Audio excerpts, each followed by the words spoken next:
Mireia didn't know the rogue at the corner table was the Alpha King. She didn't know he'd been tracking her family for months, piecing together evidence of their treachery against the crown. And she definitely didn't know that asking him to marry her would ignite a bond neither of them could escape. All she knew was that in 3 days, her father would sell her to the cruelest Alpha on the eastern border, and she would rather die than let that happen.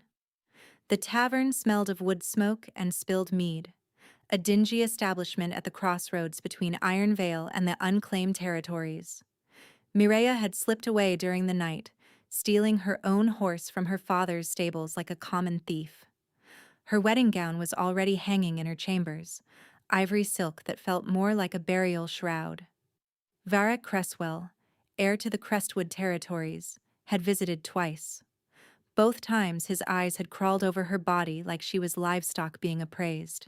Both times his hand had found her waist, her hip, her throat, testing how much she would endure. Both times her father had watched and said nothing. She scanned the crowded room, searching for what she needed. Someone desperate enough to accept her offer. Someone rough enough that her father would be scandalized. Someone who would understand that this was a transaction, not a romance. Her gaze snagged on the corner table. He sat alone, shrouded in shadow, nursing a drink he hadn't touched in 20 minutes. His clothes were worn, travel-stained leathers that marked him as a wanderer, a rogue without pack allegiance.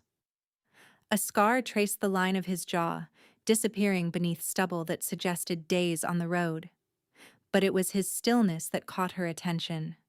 Everyone else in the tavern moved, laughed, and shifted.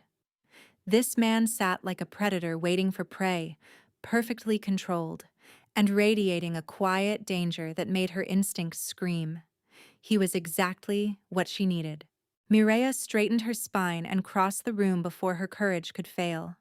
His head lifted as she approached, and she caught the glint of pale green eyes tracking her movement. "I have a proposition," she said, without preamble. One dark eyebrow rose. "Do you?" "I need a husband by morning. You look like you need coin." She placed a small leather pouch on the table between them. Everything she had. Everything she'd managed to hide from her father over the years. "Marry me tonight, and this is yours." For a long moment, he simply looked at her. Then the corner of his mouth curved, and something flickered in those green eyes that she couldn't read. "Sit down," he said, "and tell me why." Mireia hesitated. She'd expected him to grab the coin purse and ask where to sign. Instead, he watched her with an intensity that made her skin prickle, like he was seeing past her desperate bravado to something beneath. "I don't have time for questions." She remained standing, arms crossed. "Do you want the money or not? I want to know what I'm walking into." His voice was low, unhurried, carrying an authority that seemed wrong for a road-worn rogue. "A woman doesn't offer marriage to a stranger unless she's running from something worse." "Or someone," Mireia admitted before she could stop herself. "Who?" "My father. He's arranged a marriage. The man is—" She swallowed the bile rising in her throat. "He's not kind. And my father doesn't care." The rogue's jaw tightened almost imperceptibly. "Aldrich of Iron Vale." Ice shot through her veins. "How do you know my father's name?" "I know a lot of things."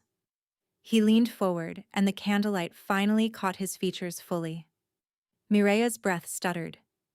He was handsome in a devastating way, all sharp cheekbones and a mouth that looked carved from stone. But it was more than that. There was something about him, a magnetism that pulled at her, made her want to step closer when every instinct warned her to flee. "I know your father is one of the wealthiest alphas on the eastern border," he continued. "I know he's been consolidating power for years, making alliances with packs that don't ask questions about his methods. And I know you're his only unmarried daughter, which makes you valuable. You've done your research. I pay attention." His eyes held hers. "What I don't know is why you'd throw away that value on a rogue with nothing but the clothes on his back." Because being valuable to my father means being sold. Mireya's voice hardened. At least with you, I'd be worthless. He'd disown me. The marriage contract with Varek would be void. I'd be free. Free, he repeated, like he was tasting the word. And what happens to your worthless rogue husband after you've gotten what you need? You walk away. Keep the gold. Never see me again. She pushed the pouch closer. I don't need a real husband. I need a signature on a registry and a witness who'll swear it happened. One night, and we both disappear. The silence stretched between them. Mireya felt sweat gathering at the base of her spine, her heart hammering as she waited. Then he did something unexpected. He pushed the coin purse back toward her. Keep your gold. Her stomach dropped. Then you won't. I didn't say that. He stood, and she realized just how tall he was, how broad his shoulders were beneath the worn leather. I'll marry you, Mireya of Iron Vale, but not for money. Then why? That dangerous smile returned. Let's call it mutual interest. Before she could ask what that meant, he extended his hand. I'm Calder, and I believe we have a wedding to arrange. His palm was warm, calloused, and the moment their skin touched, something sparked between them. A pulse of heat that shot up her arm and lodged behind her ribs. Mireya gasped, pulling back instinctively. Calder's eyes narrowed, but he said nothing. Just gestured toward the door. There's an officiant 3 streets over who doesn't ask questions. Shall we? The officiant was a wizened beta named Orvin, who smelled of pipe smoke and old books. He performed the ceremony in a cramped back room, his reedy voice rattling through vows that Mireya barely heard. Her pulse was still racing from that strange spark when she'd touched Calder's hand, and she couldn't shake the feeling that she'd just made either the smartest or stupidest decision of her life. Do you take this woman as your bonded mate, forsaking all others until death claims you? I do. Calder's voice was steady, certain. Do you take this man as your bonded mate, forsaking all others until death claims you? Mireya's throat tightened. This was supposed to be fake, a transaction. But standing here in this dusty room, the words felt heavier than she'd expected. I do. Then by the authority vested in me, I declare you bound. You may seal the union. She expected a perfunctory kiss, a brush of lips for the officiant's benefit. Instead, Calder cupped her face in both hands, tilting her chin up, and kissed her like he meant it. Slow, deliberate. His mouth moved against hers with a tenderness that stole her breath, and that spark from before ignited into something fiercer, something that hummed in her blood and made her knees weak. When he pulled back, his eyes were darker than before. It's done, he murmured. Mireya touched her lips, dazed. That was... You didn't have to. The bond requires intention. His thumb traced her cheekbone before he dropped his hands. A false kiss wouldn't hold. She didn't know what that meant. Didn't want to examine why her heart was still racing. Orvin cleared his throat. Registries signed. You're legally bound under neutral territory law. Iron Vale can contest it, but they'd have to prove coercion, and the lady seems quite willing. They stepped out into the cold night air, and reality crashed back over Mireya. She was married, to a stranger. Her father would be furious, possibly violent, and she had nowhere to go. You're trembling, Calder observed. I just destroyed my entire life. Or you just saved it. He guided her toward the stables where she'd left her horse. Do you have somewhere safe? No. The admission scraped her throat raw. I thought I'd figure that out after. Calder studied her for a long moment. My cabin is 2 hours' ride north. It's not much, but it's defensible. Your father's men won't find you there. You'd let me stay with you? You're my wife. There was something almost amused in his tone. Where else would you go? They rode through the darkness, the forest closing around them like a living thing. Mireya's exhaustion was catching up with her, fear and adrenaline finally ebbing when her horse stumbled on a root. She lurched forward, grabbing for the reins, and her bare palm slammed against the saddle horn. The vision hit like a thunderbolt. A great hall filled with wolves in human form, all kneeling, a throne carved from black stone, and Calder, not in worn leathers but in a crown of iron and moonstone, looking down at the assembly with eyes like winter frost. Mireya gasped, wrenching her hand away. The vision shattered, leaving her breathless and shaking. "What is it?" Calder's horse was suddenly beside hers, his hand steadying her arm. "What happened?" "Nothing." She couldn't look at him, couldn't process what she'd seen. The horse stumbled. "I'm fine." But she wasn't fine, because her gift, the curse her mother had died protecting, the secret she'd hidden for 23 years, had just shown her something impossible. Her worthless rogue husband was a king. Mireya's mind raced as they rode through the darkened forest. Every instinct screamed at her to confront him, to demand answers. But something held her back. If Calder was truly who her vision suggested, then she'd just married into something far more dangerous than her father's schemes.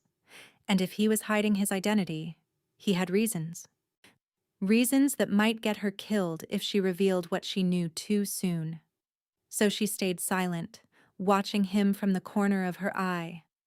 The way he sat his horse spoke of training, not the loose slouch of a wanderer, but the controlled posture of a warrior. His eyes constantly scanned the tree line, cataloging threats she couldn't see.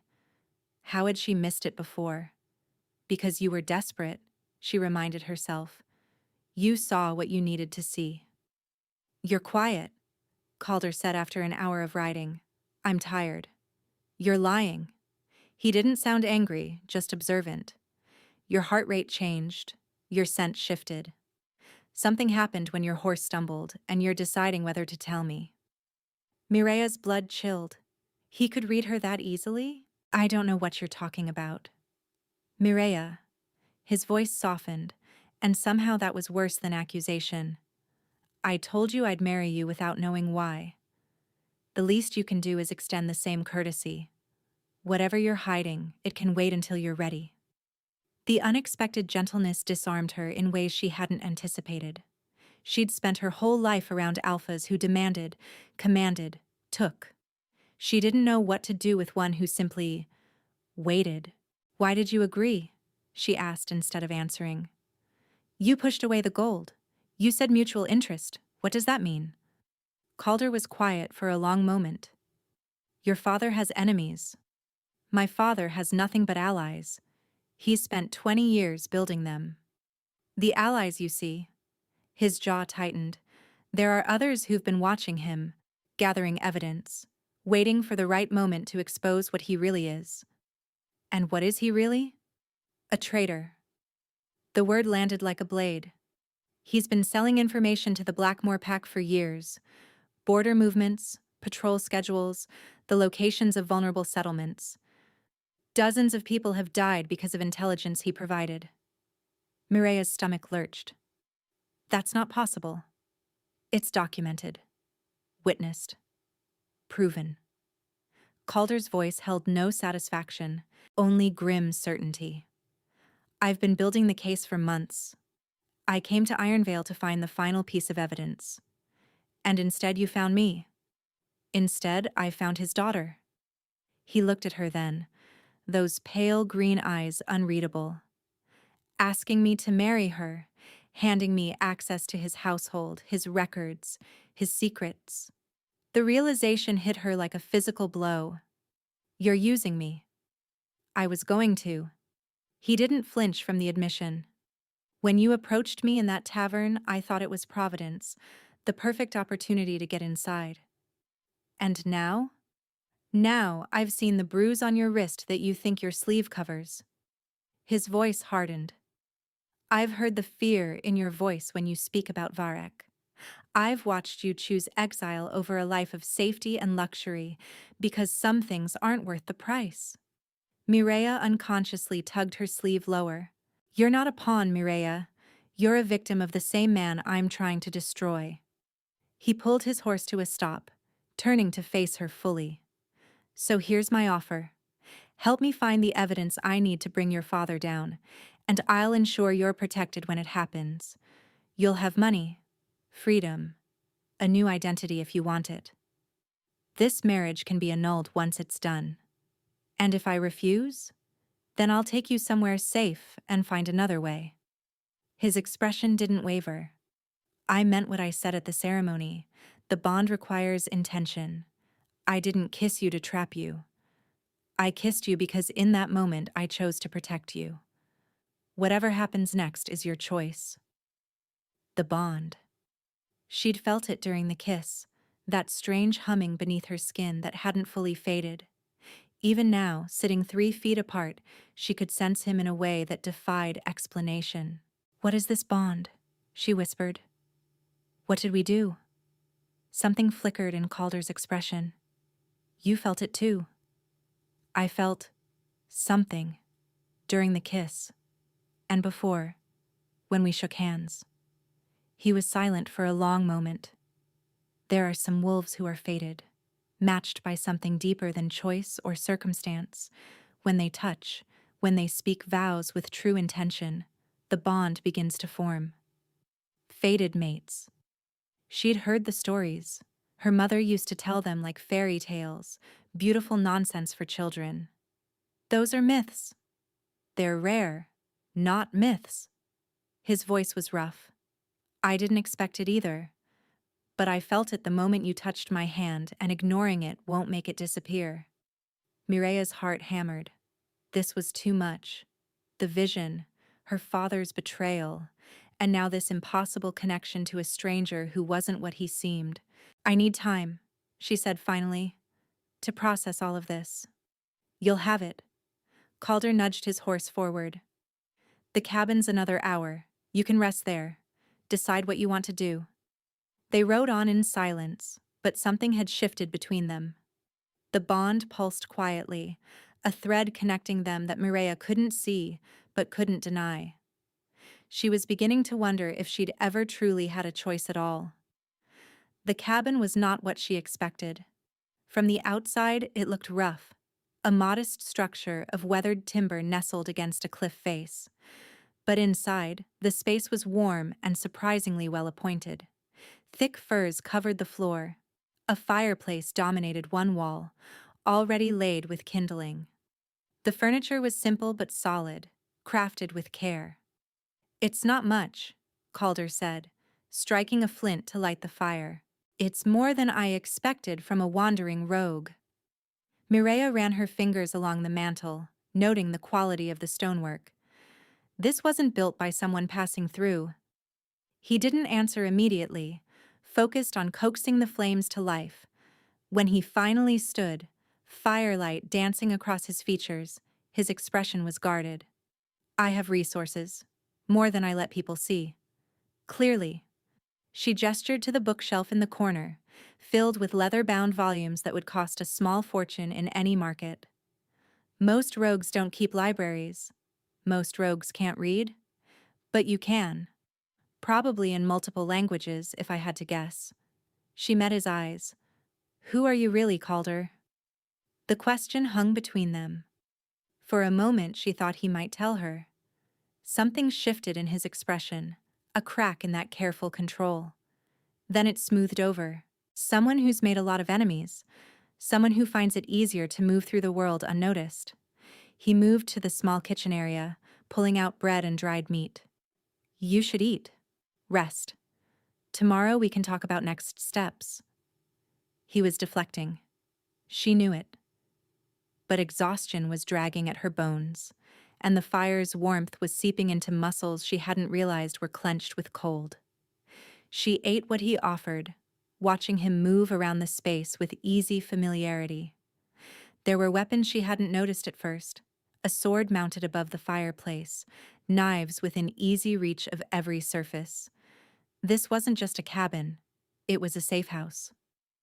The bed's yours, Calder said when she'd finished. I'll take the floor. That's not necessary. It is. His tone left no room for argument. Whatever the bond suggests, I won't presume. You married me for protection, not companionship.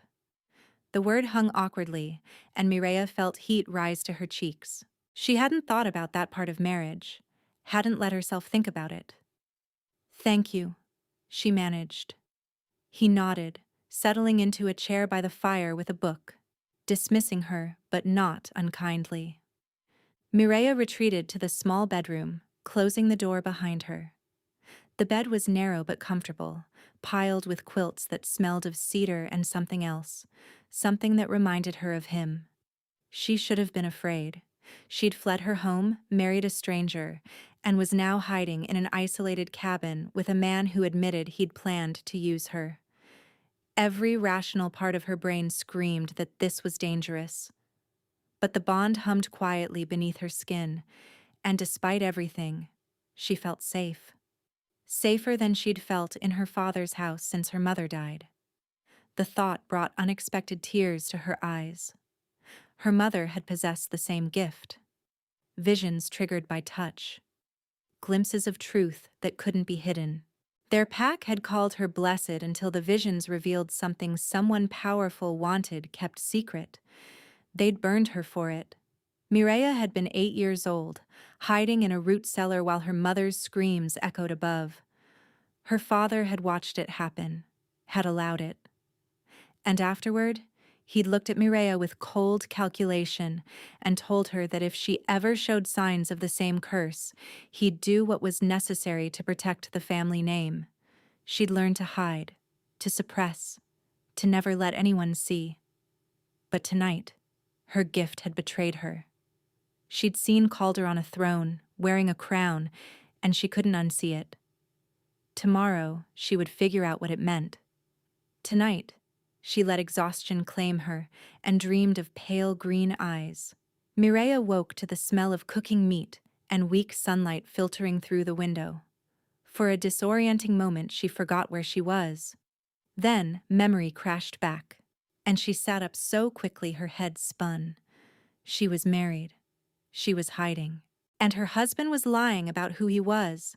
She found Calder at the hearth, turning strips of venison over the fire. He'd changed clothes at some point, wearing a clean linen shirt that fit better than the travel-worn leather, emphasizing shoulders that seemed broader in daylight. "Sleep well?" he asked without turning. "Well enough." She settled at the small table, accepting the plate he offered. "You've been awake for a while." "Old habit. I don't sleep much." They ate in silence. Mireia studied him openly now, cataloging the details she'd missed before. The way he held his knife, blade angled outward, ready to become a weapon. The faded scars on his knuckles. The way his eyes constantly tracked to the windows and door. "You're staring," he observed. "I'm trying to figure you out." "And what have you concluded?" "That you're not what you pretend to be." She set down her fork. "That worn leather and roadside manners are a costume you put on. That somewhere under all that, there's someone very different." Calder went still. "My horse stumbled last night," Mireia continued, her voice steadier than she felt. "But that's not why I gasped."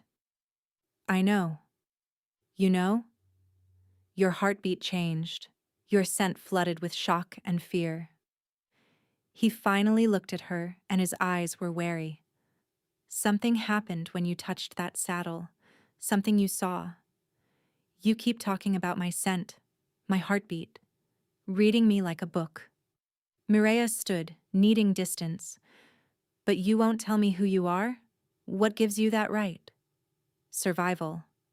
The word was flat. "There are people who would kill to know my location. If I'd told you the truth in that tavern, you might have sold that information to save yourself. And now? Now you've bound yourself to me. Whatever you saw, whatever you know, revealing it would hurt you as much as me." Mireia laughed bitterly. "So I've trapped myself into your trust. Convenient."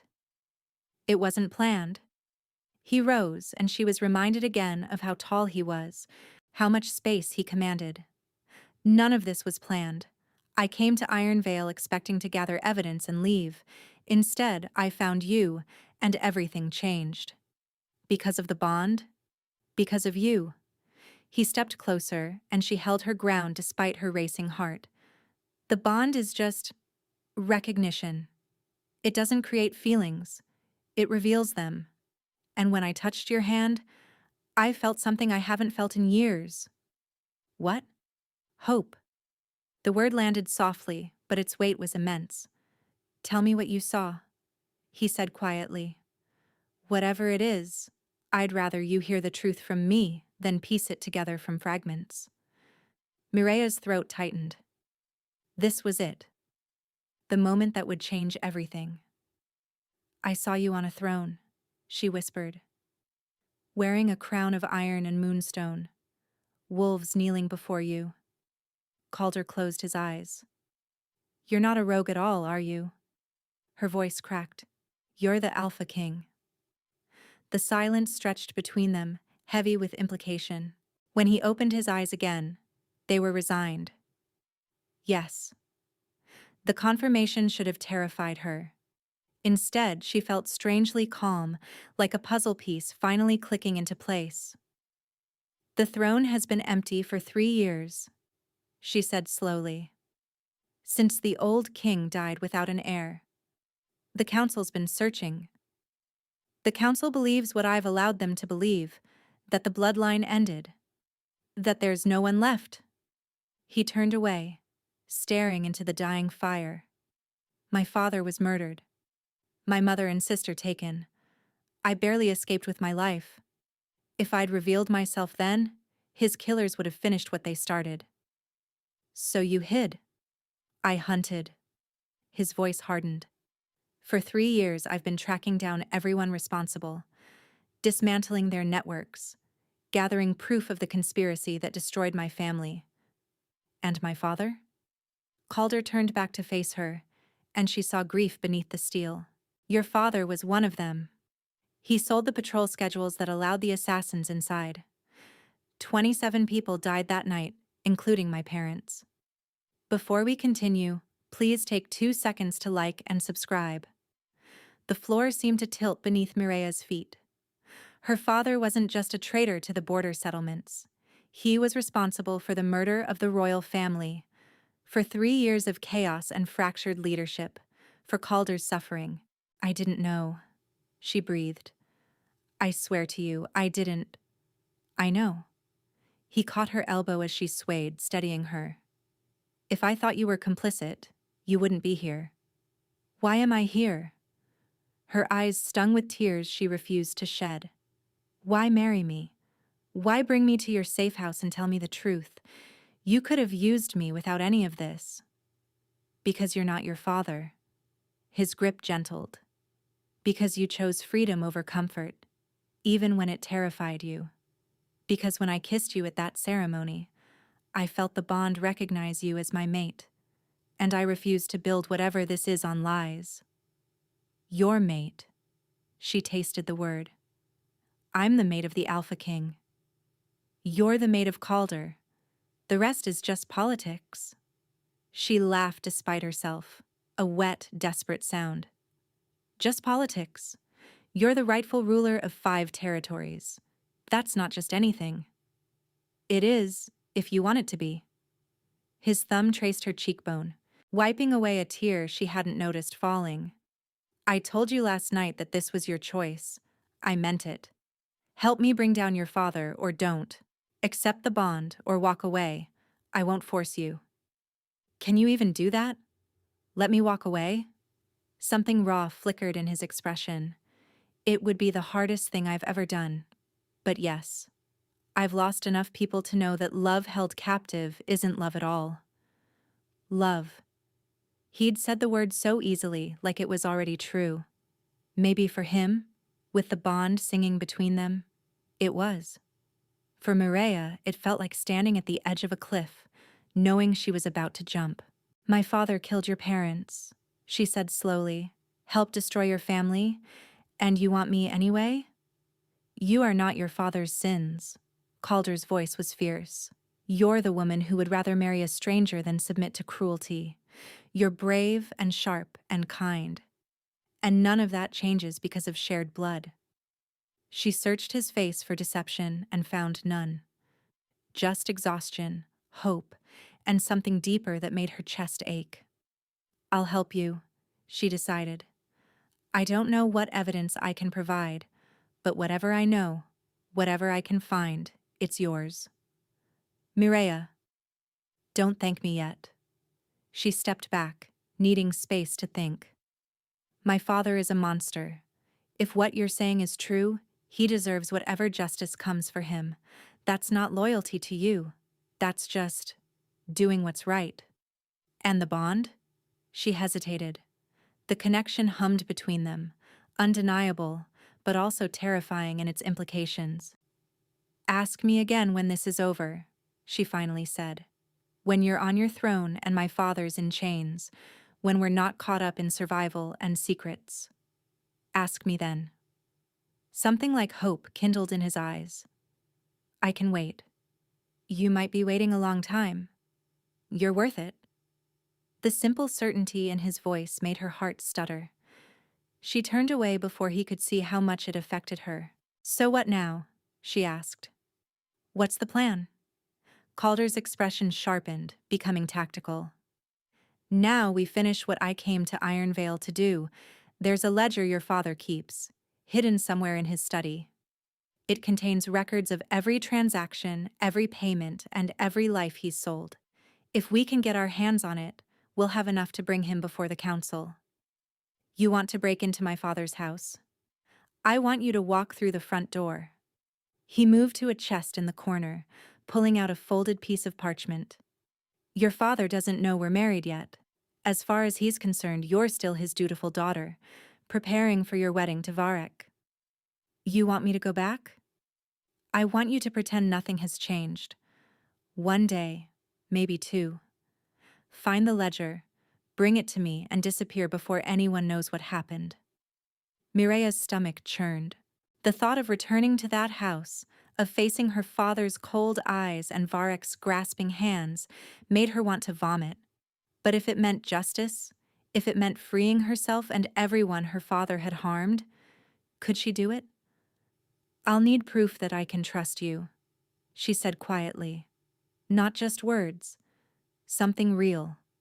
Calder nodded as if he'd expected this. He reached into his shirt and pulled out a pendant on a silver chain.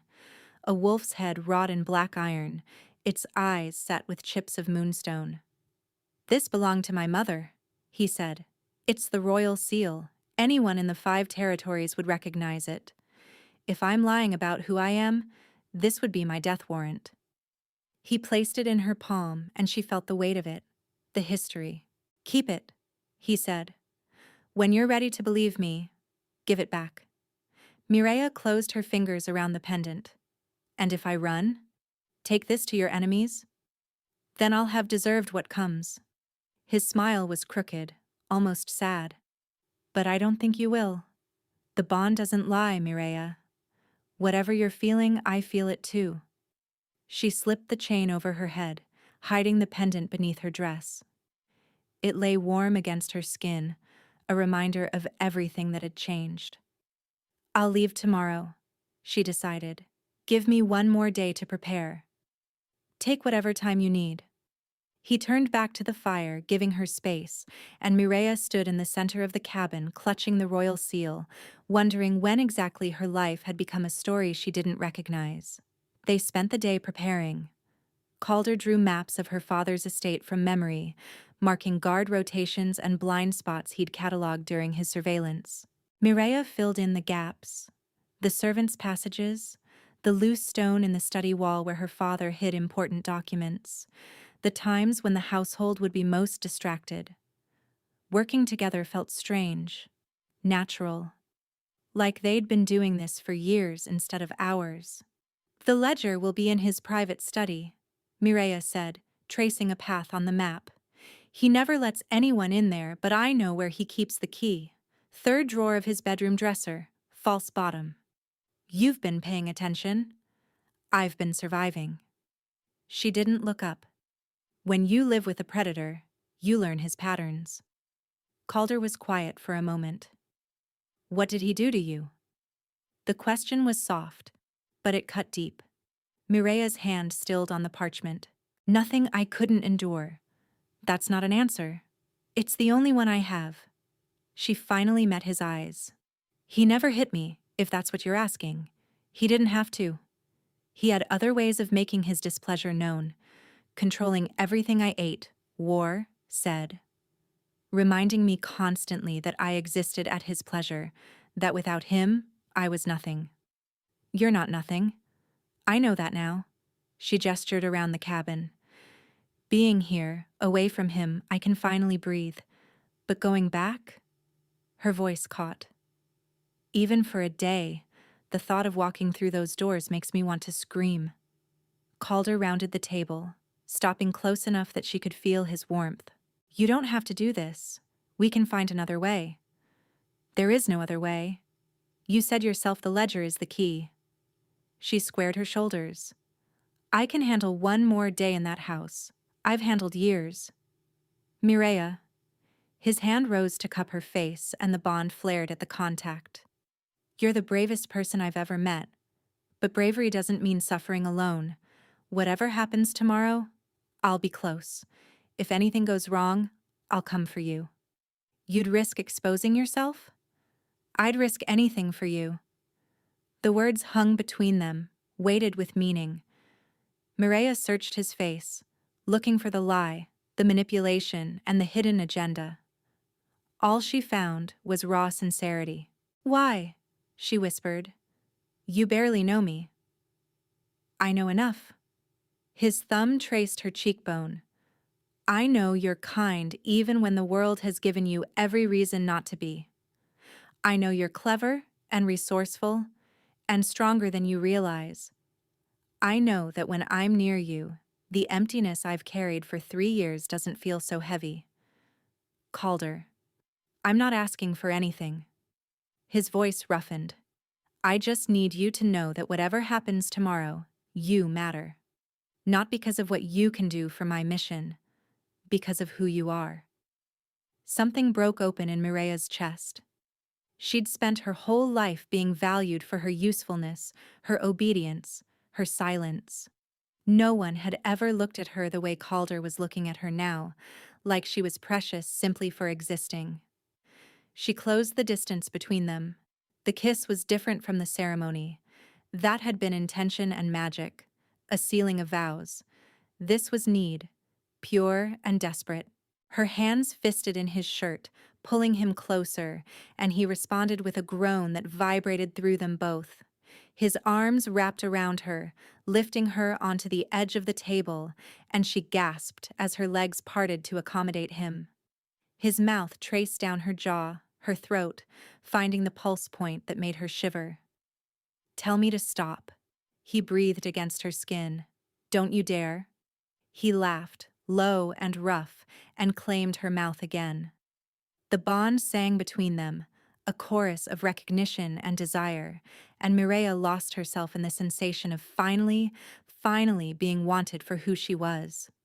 When they finally broke apart, both breathing hard, Calder pressed his forehead to hers. Come back to me tomorrow, he said. Promise me. I promise. And when this is over, when your father is facing justice and you're free of all of it, I'm going to court you properly. His lips brushed hers, feather light. Flowers and poetry and whatever else you want. You deserve to be wooed, not bartered. Mireya laughed despite the tears pricking her eyes. I don't need flowers. You're getting them anyway. She kissed him once more, soft and sweet, memorizing the taste of him. Before she could lose her nerve, she reached beneath her dress and pulled out the pendant, the royal seal. His mother's legacy. Here. She pressed it into his palm. I believe you. I believed you the moment you refused my gold and asked why instead. Calder's fingers closed around the pendant, his expression raw. You're sure? I'm sure you're who you say you are. The rest? She kissed him softly. Ask me when this is over. Tomorrow she would walk back into her father's house. Tomorrow she would pretend to be the dutiful daughter one last time. But tonight, she let herself believe in something better. The return to Iron Vale felt like descending into a grave. Mireia rode through the familiar gates at midday, her story prepared. She'd been overwhelmed by wedding nerves, had ridden out to clear her head, had gotten lost in the forest. Foolish, yes, but understandable for a sheltered young woman facing an arranged marriage. Her father bought it, or pretended to. "You've caused quite the disruption," Aldrich said, his voice deceptively mild. Varric was concerned. I was concerned. "I'm sorry, father. It won't happen again." "No." His eyes were cold. "It won't." He dismissed her to her chambers, and Mireia spent the afternoon playing her role: apologetic daughter, nervous bride, obedient property. The servants brought her meals. A seamstress came to make final adjustments to the wedding gown. Everything proceeded as if her desperate midnight flight had never happened. But she could feel her father watching, calculating. That night, she made her move. The household retired early, exhausted from the wedding preparations. Mireia waited until the halls fell silent, then crept through the servants' passages to her father's bedroom. The key was exactly where she'd said it would be. Third drawer, false bottom, wrapped in oilcloth. Her hands trembled as she made her way to the study. The ledger was hidden behind the loose stone, a leather-bound book filled with her father's cramped handwriting. Dates, names, amounts, evidence of every betrayal, every life sold, and every blood payment received. She was tucking it into her cloak when the door opened. "I wondered what you were really doing here." Varric filled the doorway, his bulk blocking her only exit. His smile was cruel, satisfied, the expression of a predator who'd cornered his prey. "Did you think I wouldn't notice?" He stepped closer. "The way you looked at me before you ran, the desperation in your eyes. You weren't overwhelmed by wedding nerves, little bride. You were planning something." "I don't know what you're talking about." Mireia's hand tightened on the ledger beneath her cloak. "I was just looking for a book. I couldn't sleep." "In your father's locked study, in the middle of the night." Varric's eyes dropped to her hidden hand. "What are you hiding?" "Nothing." He moved faster than she expected. His hand clamped around her wrist, yanking her arm out, and the ledger tumbled to the floor. Varric's expression darkened as he recognized it. "You treacherous little bitch." He backhanded her hard enough to send her sprawling. "Did you think you could steal from your own family? Sell our secrets to the highest bidder? Those secrets are murders." Mireia tasted blood. "Those are lives your family destroyed." "Those are necessary sacrifices." Varric hauled her up by her hair. "Your father built an empire on that ledger, and you were going to be part of it, one way or another. But now..." His grip tightened. "Now I think I'll have to teach you your place before the wedding." Mireia drove her knee into his groin. Varric howled, releasing her, and she ran. Through the study door, down the corridor, her bare feet slapping against cold stone. She could hear him behind her, cursing, recovering, and giving chase. She made it to the main hall before he caught her. His weight slammed her to the ground, driving the air from her lungs. She screamed, but his hand clamped over her mouth. "No one's coming to save you," Varric hissed in her ear. "Your father knows exactly what kind of man I am. He's counting on it. Someone has to break you, and I'm going to enjoy every moment." Mireia bit down on his palm, hard enough to draw blood. Varric reared back with a snarl, and she screamed again, louder this time. "Calder!" The name tore from her throat before she could stop it. A plea, a prayer, a desperate hope that he was close enough to hear. Varric's eyes narrowed. "Who the hell is Calder?" The front doors exploded inward. Calder stood in the shattered doorway, and he was nothing like the worn rogue she'd met in that tavern. He wore black leather armor etched with silver, a sword at his hip that gleamed with deadly purpose. His eyes were winter frost, his expression carved from stone, and the air around him crackled with barely contained fury. Behind him stood a dozen warriors, similarly armored, spreading out to secure the hall. Two of them flanked the doorway, arrows nocked and aimed. A third moved silently toward the stairs, cutting off any retreat. They moved like shadows, like wolves who'd hunted together for years. "Get away from her," Calder said, his voice quiet and more terrifying for it. Varric scrambled to his feet, yanking Mireia up as a shield. "I don't know who you think you are, but you've just made a fatal mistake. This is Aldrich's territory. His guards are already subdued." Calder stepped forward. "His allies have been informed of his crimes, and you, Varric Cresswell of Crestwood, are holding my wife." The word landed like a thunderclap. Varric's grip faltered. "Your wife?" "Bonded under neutral territory law 2 nights ago." Another step. "Which makes her untouchable by your marriage contract. Which makes what you're doing right now an act of war against me. You're a rogue, a nobody." Calder smiled, and it was terrifying. He reached up and pulled the pendant from beneath his armor. A wolf's head wrought in black iron, moonstone eyes catching the torchlight. Varric went pale. "The royal seal," he breathed. "But that's impossible. The bloodline died." "The bloodline hid." Calder drew his sword. "Now release my wife, or I'll remove your hands at the wrists and save the executioner the trouble." Mireia felt Varric's grip loosen. She drove her elbow backward into his ribs and twisted free, running toward Calder. He caught her with one arm, pulling her behind him, his sword never wavering from Varric. "The ledger?" he asked quietly. "Study floor. He caught me before I could get out." "Rafe." Calder nodded toward one of his warriors. "Retrieve it." Footsteps thundered down the stairs.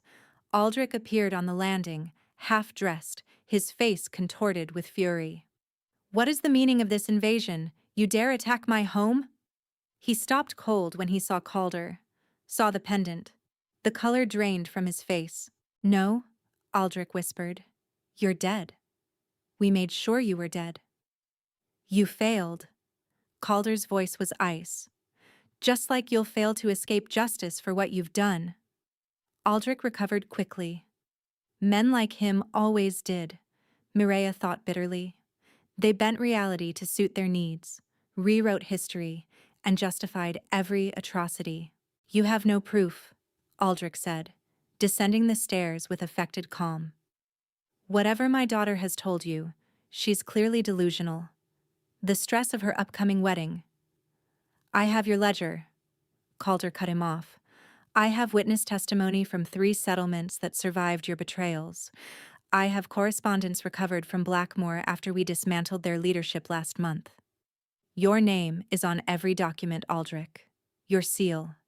Your handwriting." Aldrich's mask cracked. "Those records were destroyed." "You destroyed copies. We have originals." Calder's smile was sharp. "Did you really think you were the only one capable of playing the long game?"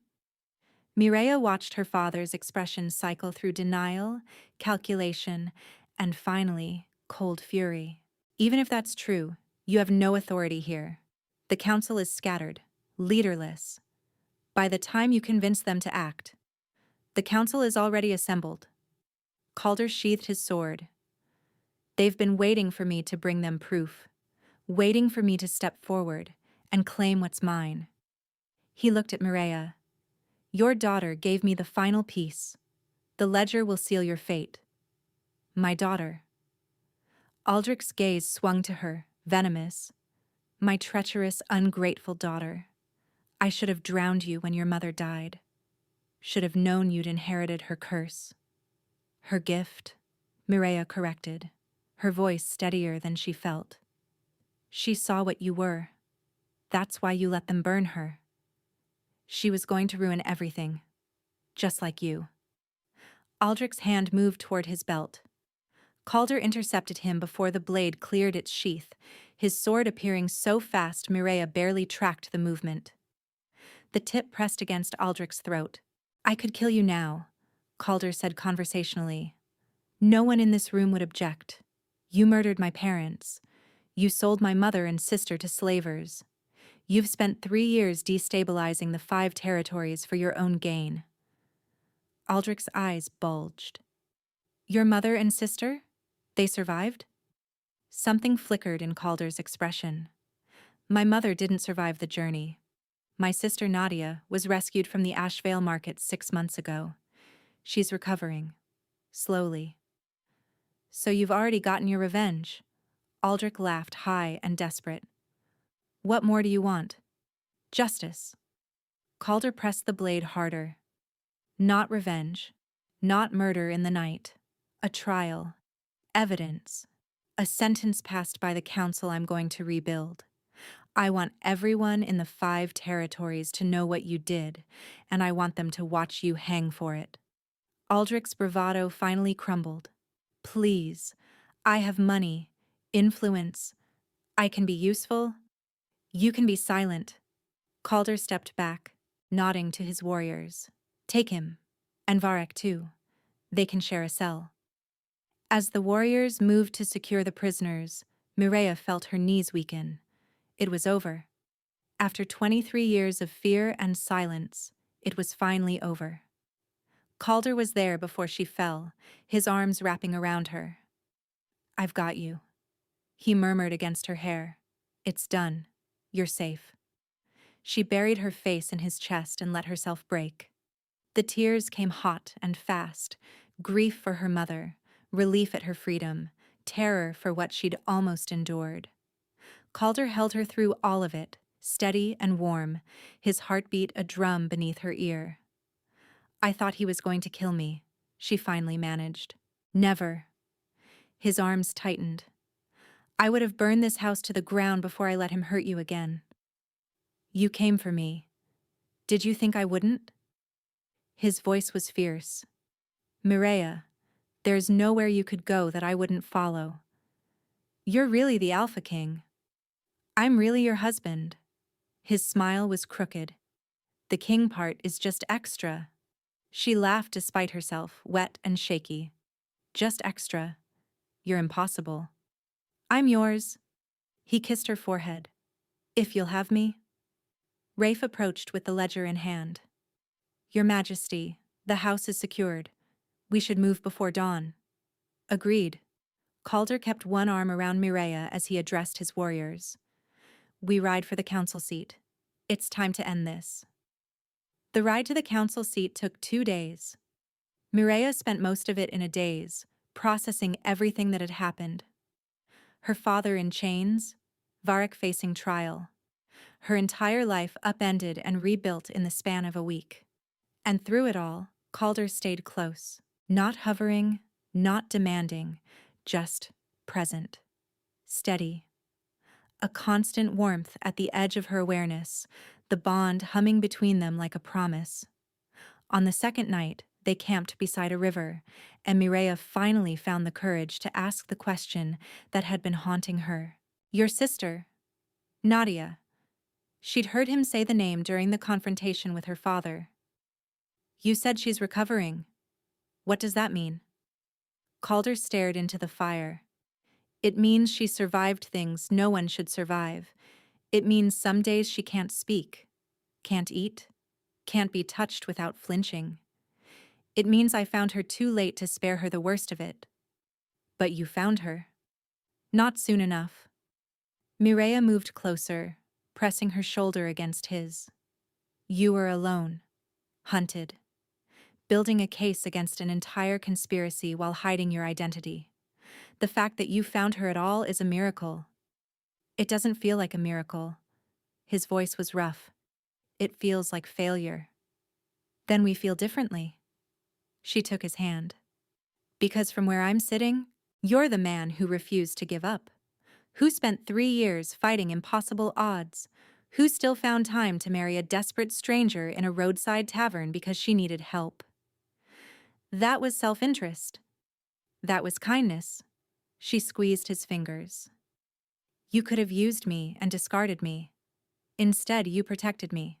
trusted me, gave me a choice when no one else ever has. Calder finally looked at her. You make it sound heroic. Isn't it? I don't feel heroic. His thumb traced circles on her palm. I feel tired. I feel like I've been fighting so long I've forgotten how to do anything else. And then you appeared. And suddenly I remembered what it was like to want something beyond revenge. What do you want? You. The word was simple, absolute. I want mornings where I wake up and you're there. I want arguments about stupid things and making up afterward. I want to introduce you to Nadia, watch you become the sister she deserves.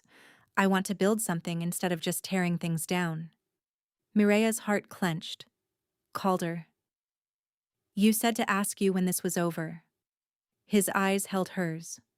When your father was facing justice and you were free. We're almost there, Mireya. So I'm asking.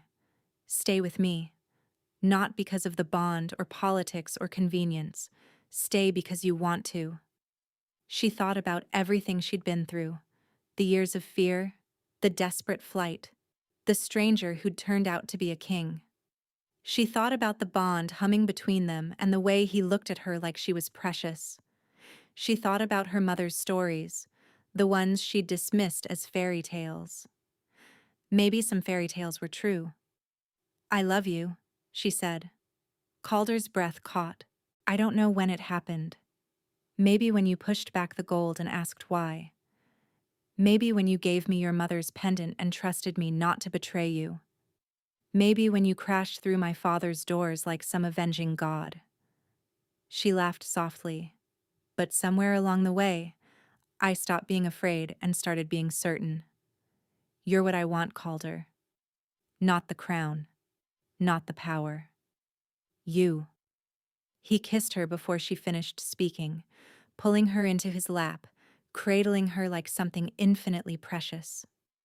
The bond flared between them, bright and warm, sealing something that had been building since that first handshake in a dingy tavern. Marry me again, he said against her lips, properly this time, with witnesses and vows and everyone knowing exactly who you are to me. I thought I was already your wife. You are, but I want to do it right. Ceremony, celebration, the whole kingdom watching me pledge myself to you. He pulled back, his eyes bright. I want everyone to know that Mireya of Ironvale chose me, not because she had to, because she wanted to. Yes. She kissed him again. Yes to all of it. From somewhere nearby, Rafe's voice drifted over. Finally.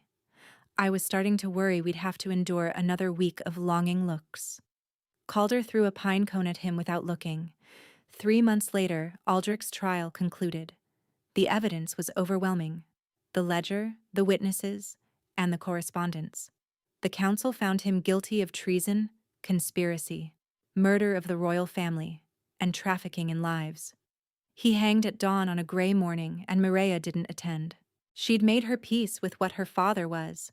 She didn't need to watch him die. Instead, she spent the morning with Nadia in the castle gardens. Calder's sister was thin and quiet, her eyes still carrying shadows that might never fully fade, but she was healing, learning to smile again, learning that not everyone who reached for her meant harm. He talks about you constantly, Nadia said, pruning a rose bush with careful attention.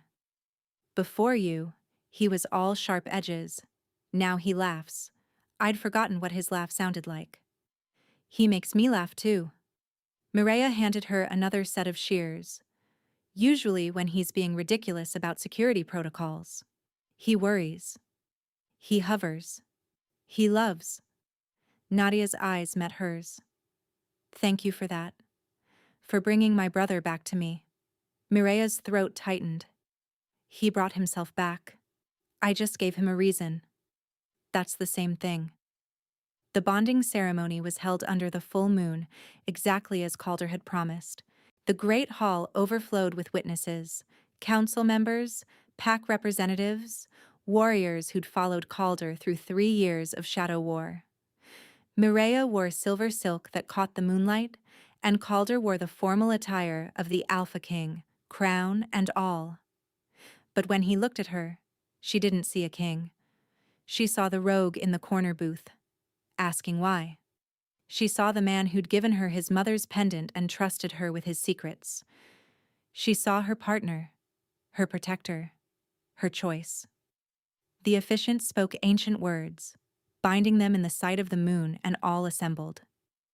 When Calder kissed her, the bond that had been forming since that first touch finally completed, settling into her bones like a second heartbeat. "My wife," he murmured against her lips, "my queen, my choice."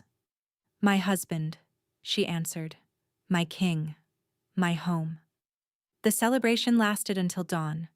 There was music and dancing, toasts that grew increasingly elaborate as the wine flowed. Nadia pulled Mireia onto the dance floor, spinning her around while Calder watched from the dais with an expression that made her heart overflow. Later, much later, they retreated to their chambers, and Mireia loved him with everything she had, finally believing she deserved this. Afterward, they lay tangled together, watching the stars through the window. "Tell me something," Calder said, his fingers tracing lazy patterns on her shoulder. "Like what?" "Anything. Something I don't know." Mireia thought for a moment. "When I walked into that tavern, I was looking for the most desperate person I could find. Someone who'd take my offer without questions. And instead? Instead, I found you." She tilted her head to look at him. "Pretending to be desperate, pretending to be nobody. And I thought, there's my mark. There's someone I can use and discard." Calder laughed. "We were both playing games. We were both wrong about each other. Were we?" His smile softened. "I saw a woman brave enough to run from everything she knew. You saw a man willing to help without asking for payment. Maybe we saw exactly what we needed to see." Mireia considered that. "Maybe. Definitely." He kissed her forehead. "I knew you were special the moment you sat down. Before the proposition. Before the wedding. Before any of it.